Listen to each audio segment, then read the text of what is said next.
ప్రభునందు ప్రియ దేవుని ప్రజలందరికీ ప్రభు పేరిట ప్రత్యేకముగా వందనాలు తెలియచేసుకొనుచున్నాను. ప్రియదేవుని బిడ్డలారా, పరలోక ప్రకటన గ్రంథాన్ని 3 భాగాలుగా విభజించాం. చూచిన వాటిని, ఉన్న వాటిని, వీటి వెంట కలుగుబో వాటిని. వీటి వెంట కలుగుబోవునవి ప్రకటన గ్రంథం 4వ అధ్యాయం నుండి 22వ అధ్యాయం వరకు. ఇందులో కలుగుబో వాటిలో ప్రియదేవుని బిడ్డలారా, పరలోక సింహాసనాన్ని గురించి మనం ధ్యానం చేస్తున్నాం. ఇది 4వ ఎపిసోడ్. ప్రభునందు ప్రియదేవుని బిడ్డలారా, పరలోక సింహాసనము 4వ ఎపిసోడ్. ఈ యొక్క 4వ ఎపిసోడులో సంఘము ఎత్తబడుట అనే ప్రస్తావన కూడా ఫస్ట్ మనం చూడగలం. ప్రకటన గ్రంథం 4వ అధ్యాయం 1వ వచనములో, ఈ సంగతులు జరిగిన తరువాత నేను చూడగా అదిగో పరలోకమందు ఒక తలుపు తెరవబడి ఉండెను. ఈ సంగతులు జరిగిన తరువాత, ఏ సంగతులు జరిగిన తరువాత అంటే మనం 2-3 అధ్యాయాల్లో చదివాం. ఉన్న వాటిని, సార్వత్రిక సంఘానికి సందేశాలు ఇచ్చాడు దేవుడు. ఇవ్వబడిన సందేశములు జరిగిన తరువాత అంటే లౌదోకియ సంఘ అనుభవంలో మనం ఉన్నాం. ఈ లౌదోకియ సంఘం అనుభవం జరిగిన తరువాత పరలోకమందు ఒక తలుపు తెరవబడి ఉండెను. ఎందుకు? సంఘాన్ని ఆహ్వానించటానికి. ఆ తలుపు ఎందుకు తెరవబడింది? సంఘము పరలోకము వెళ్ళుటకు. ప్రియదేవుని బిడ్డలారా, సంఘాన్ని బోరధ్వని వంటి స్వరముతో పిలిచాడు దేవుడు. ప్రకటన గ్రంథం 4వ అధ్యాయం 1వ వచనములో, మొదట వినిన స్వరము బోరధ్వని వలె యోహానుతో మాట్లాడెను. ప్రభువారు బోరస్వరంతో సంఘాన్ని పిలుస్తాడు. మొదటి తెస్సలోనిక పత్రిక 4వ అధ్యాయం 16-17 వచనాల్లో, ఆర్భాటముతోనూ ప్రధాన దూత శబ్దముతోనూ దేవుని బోరతోనూ పరలోకము నుండి ప్రభు దిగివచ్చును. క్రీస్తు నందుండి మృతులైన వారు మొదట లేస్తారు. ఆ మీదట సజీవులమై నిలిచియుండు మనము వారితో కూడా ఏకముగా ప్రభుని ఎదుర్కొనుటకు ఆకాశ మండలమునకు మేఘముల మీద కొనిపోబడతాం.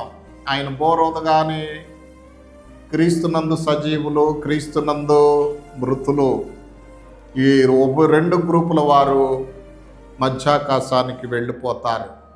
సంఘము ఎత్తబడుతుంది. అందుకనే సంఘాన్ని పిలుస్తున్నాడు దేవుడు. ప్రకటన గ్రంథం 4వ అధ్యాయం 1వ వచనములో, ఇక్కడికి ఎక్కి రమ్ము, ఇక మీదట జరగవలసిన వాటిని నీకు కనపరచెదనెను. ఆ బోరస్వరం యోహానుతో మాట్లాడుతుంది. ఇక్కడికి ఎక్కి రమ్ము. యోహాను సంఘానికి సాదృశ్యముగా ఉన్నాడు. ప్రియదేవుని బిడ్డలారా, అపోస్తలుడైన యోహాను సంఘానికి సాదృశ్యం. యోహానుతో బోరస్వరం మాట్లాడుతుంది అంటే సార్వత్రిక సంఘంతో దేవుడు బోరస్వరాన్ని వినిపిస్తున్నాడు. అప్పుడు బోరస్వరాన్ని విన్న యోహాను ఏం జరిగిందో మనం చూస్తే,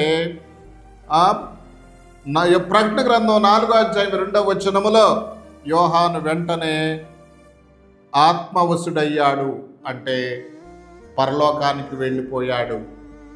అంటే సంఘము ఎత్తబడింది అని మనం ఇక్కడ అర్థము చేసుకోవాలి. దీన్ని ర్యాప్చర్ అంటారు. ర్యాప్చర్, సంఘం ఎత్తబడ్డను నేటి దినాల్లో నవీన కాల బైబిల్ పండితులు అంగీకరించట్లేదు. ఎస్టాబ్లిష్డ్ చర్చెస్ చెందినటువంటి పెద్ద పెద్ద సంఘాల వారు ర్యాప్చర్ లేదంటున్నారు. ప్రభునందు ప్రియదేవుని బిడ్డలారా, బైబిల్లో ర్యాప్చర్ గురించి స్పష్టంగా వ్రాయబడి ఉంది. ప్రభువారు సంఘాన్ని తీసుకుపోవటానికి వస్తాడు. యోహాను సువార్త 14వ అధ్యాయం 3వ వచనంలో ఏమంటున్నాడు? నేను ఉండు స్థలములో మీరును ఉండులాగున నేను వచ్చి మిమ్మును తీసుకొని పోవుదును అన్నాడు.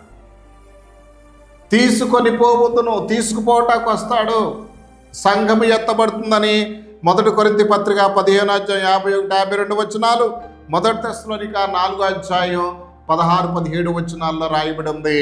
ఇప్పుడు ప్రకటన గ్రంథం 4వ అధ్యాయం మొదటి 2 వచనాల్లో సంఘము ఎత్తబడి ఉంది. ప్రభునందు ప్రియదేవుని బిడ్డలారా, ఆ ఎత్తబడినటువంటి యోహాను పరలోక దర్బారును చూచాడు, పరలోక సింహాసనాన్ని చూచాడు. ప్రియులారా, చాలామంది పరలోకం చూపి ప్రభువా, పరలోకం చూపి ప్రభు అని ప్రార్థన చేస్తారు.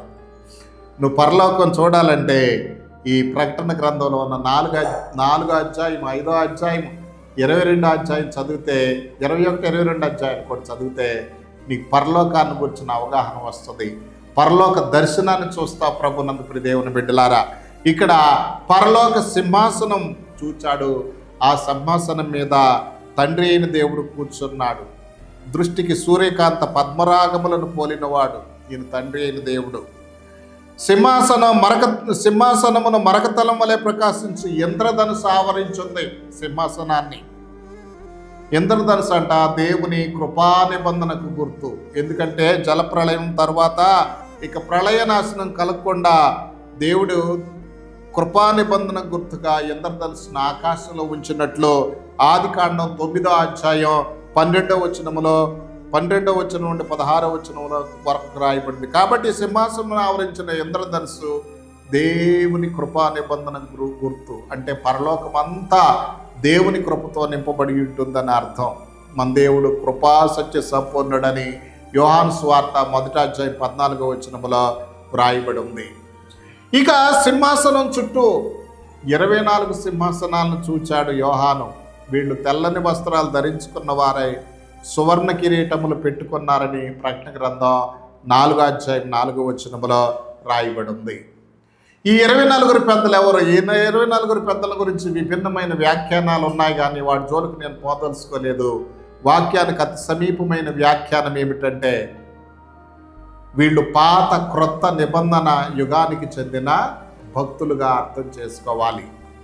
ఎందుకు పాత నిబంధన యుగానికి చెందిన భక్తులు అన్నాను, క్రొత్త నిబంధన యుగానికి చెందిన భక్తులు అన్నానంటే, ఏమండి, ఇశ్రాయేలు గోత్రకర్తలు 12 మంది. వీరు పాత నిబంధనకు ప్రతినిధులు.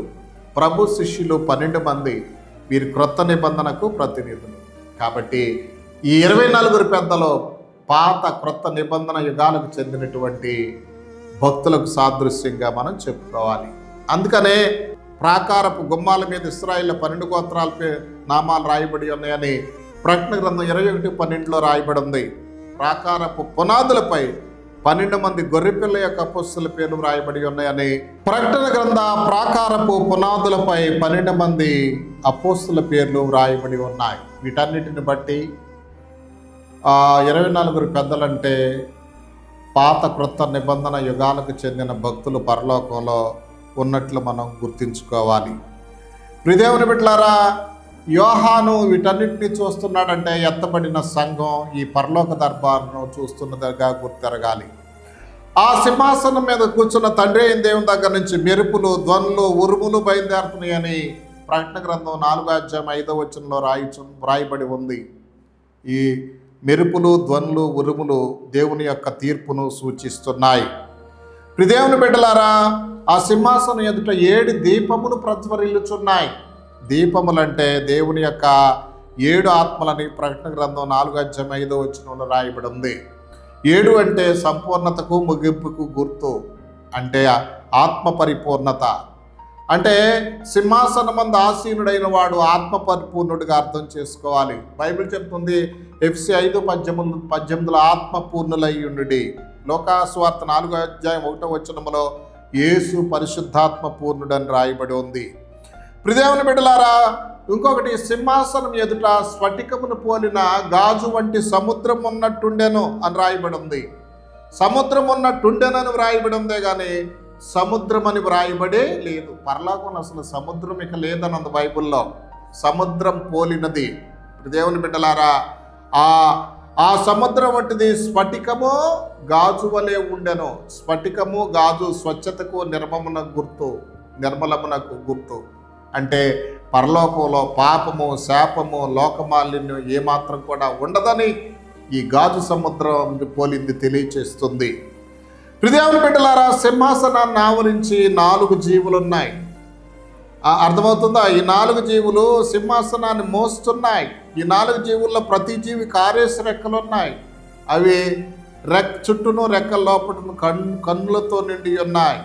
ఈ 4 జీవులు ప్రభువుని ఆరాధన చేస్తున్నాయి దివారాత్రులు. ప్రకటన 4:8 చూస్తే దివారాత్రులు ప్రభు పరిశుద్ధుడు పరిశుద్ధుడు పరిశుద్ధుడని మానక రాత్రింపగళ్ళు చెప్పుచున్నాయి. ఇదే సంభవం యెహెజ్కేలు గ్రంథం 1వ అధ్యాయం 6వ వచనం 10వ వచనం 22వ వచనం 26వ వచనాల్లో వ్రాయబడి ఉంది. ఈ యెహెజ్కేలు దర్శనాన్ని ఈ 4 జీవుల దర్శనాన్ని మనం పోల్చి చూచినట్లయితే ఈ 4 జీవులు ఎవరంటే కెరూబులుగా మనం గుర్తెరగాలి. ప్రియదేవుని బిడ్డలారా, ఈ 4 జీవులు కెరూబులు. కెరూబులు అంటే దేవునికి అత్యంత సన్నిహితంగా ఉండేటువంటివి. మొదటి జీవి సింహము వంటిది. సింహము ప్రియదేవుని బిడ్డలారా అన్నిటికీ రాజు. అలాగే యేసు ప్రభు యూదుల రాజు వ్యక్తిత్వాన్ని మొదటి జీవి చూపిస్తుంది. ఇది మత్తయి సువార్తకు సాదృశ్యం. రెండవది దూడ. ప్రభునందు ప్రియదేవుని బిడ్డలారా, ఈ దూడ సేవకు గుర్తు. ఇది యేసు ప్రభు వారి సేవక వ్యక్తిత్వాన్ని చూస్తుంది. పరిచారం చేయించుకుంటకు రాలేదు కానీ పరిచారం చేయడానికి వచ్చాడు అన్నది. కాబట్టి ఇది మార్కు సువార్తకు సాదృశ్యంగా చెప్తారు. ఇక మూడో జీవి మనుష్యుని ముఖం వంటిది. ప్రియదేవుని బిడ్డలారా, మనుషుని ముఖం అంటే లోకరక్షణకి సాదృశ్యం, లోకరక్షకుడని. అవును, ఇది లోకా సువార్తకు సాదృశ్యంగా చెప్తారు. మూలవాక్యం లోకా 19:10 నశించిన దాన్ని వెతక రక్షించుటకు మనిషి కుమారుడు వచ్చాడని. ఇక నాలుగవ జీవి ఎగురుచున్న పక్షిరాజు వంటిది. పక్షిరాజు దైవత్వమునకు సాదృశ్యం. అంటే పరలోకం వైపు తిన్నగా తీసుకెళ్తుంది. ఈ పక్షి తిన్నగా చూస్తుంది సూర్యుని వైపు. అలాగే దైవత్వానికి గుర్తు. ప్రభునందు ప్రియదేవుని బిడ్డలారా, ఇది యోహాను సువార్తకు సాదృశ్యంగా చెప్తారు. ఇక ఈ 4 జీవులు 24 పెద్దలు ప్రభుని ఆరాధిస్తూ ఉంటారు. ఏమని? ప్రభునందు ప్రియదేవుని బిడ్డలారా, ప్రకటన గ్రంథం 4:10-11 వచనాలు. ఆ 24 పెద్దలు సింహాసనం ముందు ఆసీనుడయిండు వారి ఎదుట సాగిలపడి యుగయుగములు జీవించున్న వారికి నమస్కారము చేయించు.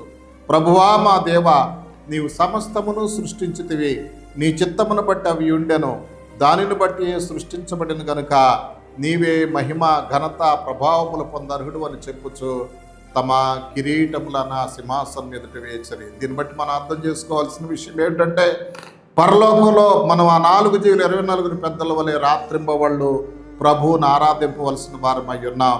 మన పని అంతా ఆరాధించుటే అని పరలోకంలో ఆరాధించడం ప్రకటన గ్రంథం 22:4 చెప్పబడి ఉంది. అటువంటి ఆరాధన కావాలని ప్రభు సన్నిధికి ప్రార్థన చేద్దాం. దేవా నాయన, 4వ అధ్యాయంలో 4 జీవులు 24 పెద్దలు ఏ విధంగా అయితే మిమ్మల్ని ఆరాధించారో మేము నిరంతరం మా జీవితం అంతా కాలమంతా అలా ఆరాధించే కృప మాకు దయచేయమని యేసు నామములో ప్రార్థించి వేడుకొనుచున్నాం పరమ తండ్రి. ఆమేన్.